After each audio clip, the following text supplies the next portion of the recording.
ഇത് നമ്മുടെ മാഹി പള്ളി.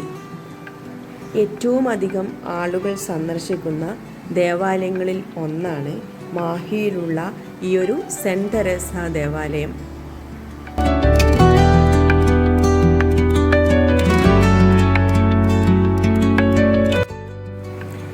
ഈയൊരു വിശുദ്ധ തെരേസയുടെ പ്രതിമയുടെ ഉത്ഭവത്തെക്കുറിച്ച് രണ്ട് വിശ്വാസങ്ങളാണ് പറഞ്ഞു കേൾക്കുന്നത്. ഒന്ന്, ഈയൊരു അത്ഭുത പ്രതിമ പടിഞ്ഞാറൻ തീരത്തൊരു കപ്പലിൽ കൊണ്ടുപോയി എന്നും കപ്പൽ മാഹിയിൽ നിർത്തിയിട്ടപ്പോൾ പിന്നീട് അത് നീങ്ങിയില്ല എന്നുമാണ്.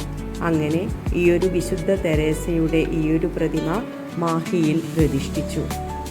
രണ്ടാമത്തെ വിശ്വാസം, ഈയൊരു പ്രതിമ മാഹിക്ക് സമീപമുള്ള കടലിൽ ഒരു മത്സ്യത്തൊഴിലാളിയുടെ വലയിൽ കുടുങ്ങി എന്നതുമാണ്.